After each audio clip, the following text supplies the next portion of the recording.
Hi guys, welcome back to another video. Today I am doing a recommended graphics mod, little mini tutorial for you guys. So if you've been keeping up with the channel, you're familiar with most of these mods, but I thought I'd just do like an all-in-one guide to modding your game. So we're gonna look at the individual mods after we've had a look at the benefit of the mods, because if you've been following the channel, you've seen these mods individually covered, but I think it's be great for anyone who has been keeping up with the channel to see all the changes together. So first of all, I did start with the vanilla game with no graphic mods on at all, and then went back and re-recorded all the footage with the graphics mods. So let's jump straight in. And here we are at Rifton, and in a moment we're going to bring in all the graphics mods, and there you go. So that's one of the main things that you're going to see in the game, is in this video, is all the graphics mods together do make a beautiful looking game. And I was quite shocked myself to see them all together, because I, like you, have been adding them in one by one, and you kind of get that improvement incrementally. So to see the vanilla game, which I was quite impressed at, I mean, that's the vanilla game there, and it does look quite nice, I've got to say. But when we bring in the graphics mods, you are going to see such a big jump in improvement in almost all of these screens. So we're in Whiterun here, obviously. And there we go.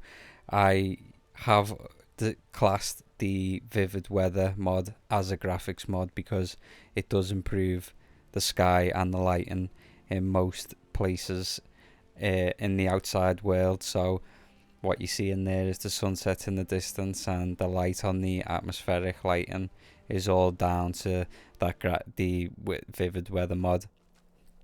And here we've got quite a drab looking Lakeview Manor, and I've got to say I was a little shocked at just how dull and just so like greys and browns everywhere. Really like run down looking tired game, I've got to say. But again, when we bring in all the mods, it's gonna look very nice indeed. All that colour comes in, we get a lot more contrast. Obviously the textures are all improved there. I've also got the Lush Overhaul mod, so you'll notice that tree looks a lot thicker when we've modded the game, because we can get away with a lot more on screen now. And that is also true for the static mesh improvement mod, which we're going to look at in a moment. But here we are on the interior of Lakeview Manor, and again I have to say I was a little taken aback by just how dull and murky it all looks. But obviously the mods that we're going to bring in are going to improve all that. So we've got retextures on a lot of things, and also some more effects on the candle. We've got a nicer bloom around that candle, which is one of the main things that comes into play while you're in dungeons, but we'll have a look at that in a moment. And as you can see, the smoke in the air just looks a lot more illuminated. We've got more colours, better textures, and this has really opened my eyes to just how far we have pushed the game. Here we've got look at some of the smaller items that the static mesh improvement mod improves. So you can't really see the ingredients I've got on the table there too well, but you're gonna notice the difference on the chest at least. And there you go. Obviously those all the minor details on the ingredients and that have been improved as well with the static mesh improvement mod. Those are the type of things that you notice when you're examining things closer up, like in your inventory and stuff like that.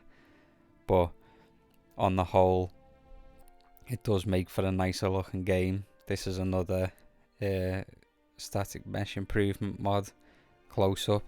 So we've got the rings here, And this is what the static mesh improvement mod improves, is, as I said, all the smaller things. So once we've got that mod on, we get a nice perfectly round ring, and as I said, that's true for ingredients and ropes and just all the little details that you may not have noticed.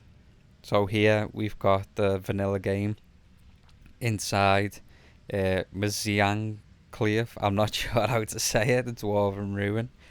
And although you're not going to see a big jump here in the quality, because there's not a lot of stuff to look at while you're in the dungeons and the caves and stuff like that, so it's more about the peripheral um, improvements. So if you notice the little lantern in the corner there, when we've brought the mods in, which has come in now, you'll notice that that lantern lights up the smoke around it just a bit more, and it illuminates the smoke across the floor in a very nice way that is very effective.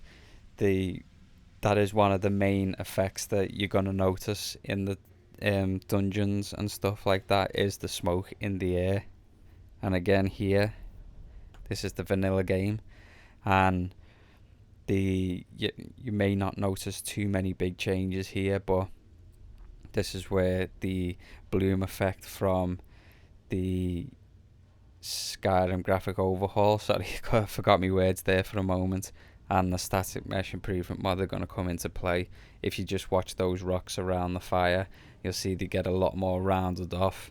The textures on the wood is a lot nicer, and although you don't really notice a massive jump of improvement while you're in the dungeons, there is improvements there. But we've got some more exterior shots to show you, and you're gonna really see everything come into play nicely on this next screen. This is one of my favorite transitions. So obviously this is the vanilla game, this is at night time. Everything was captured at the same time, with the same weather systems. So when we bring in the mods, you're going to notice the nighttime goes a lot darker, and you're going to see all the textures get a lot nicer. The rope is going to become 3D, and it's coming in now. And look at that. Isn't that just absolutely wonderful? It's superb, excellent, brilliant. All of my favourite words I like to use. And that screen alone hopefully will just illustrate to you just how far we've pushed the game and just how great all these graphic mods are.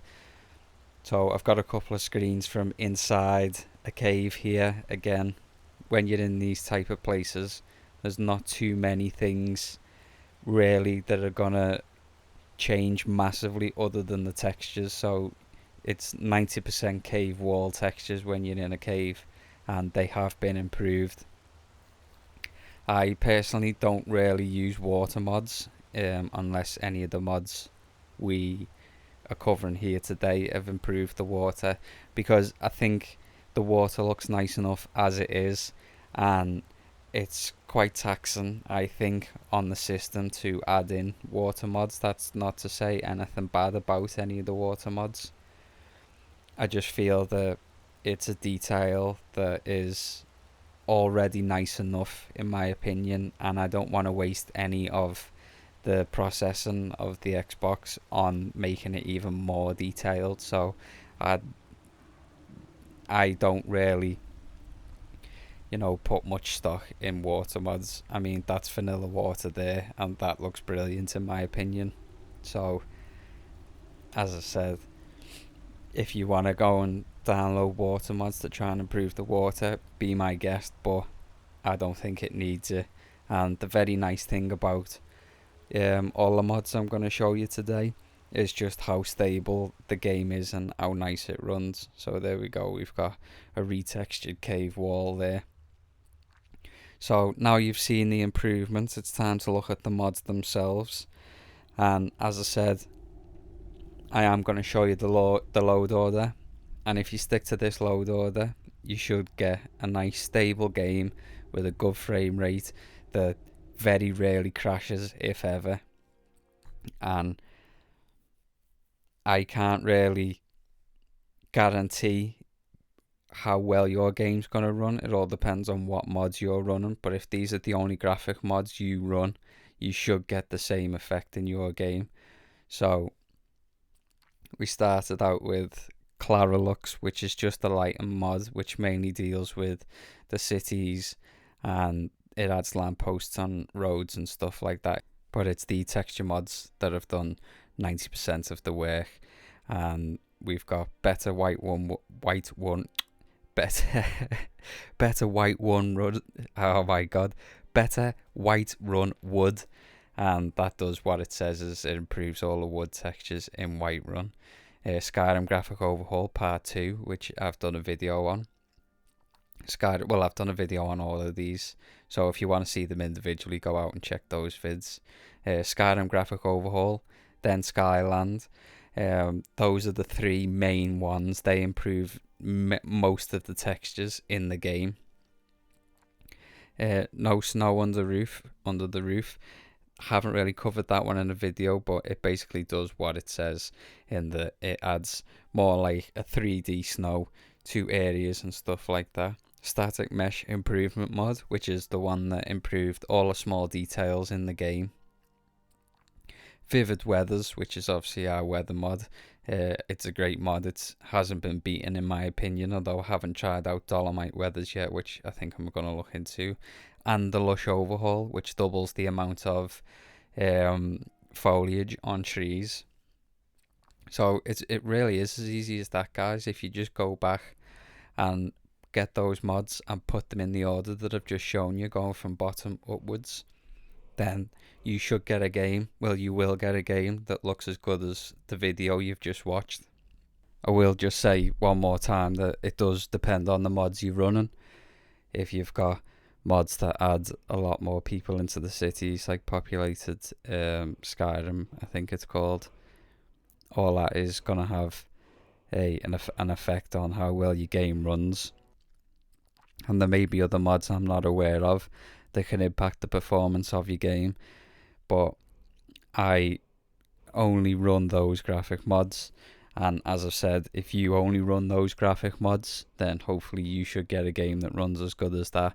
The only issues I have really is in Rifton, my frame rate does drop a few frames, and that was a problem that persisted in the vanilla game, because Rifton is so small and condensed with so much detail in it that you can have times when it stutters a bit, and mine does stutter a little bit, but nowhere near the level that it interferes with my enjoyment of it.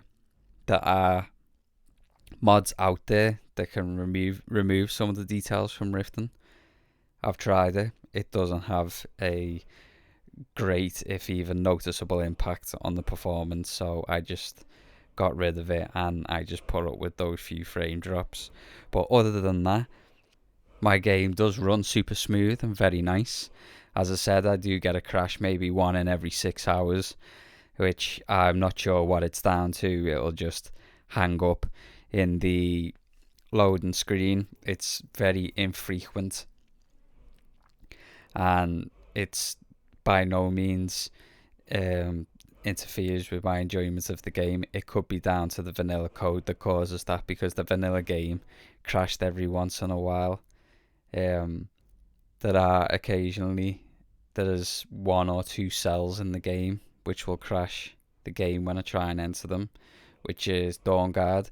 If I fast travel to Dawnguard, most of the time when I start walking into the city, the game will just hang up in an infinite loading screen for just as I'm passing the inn.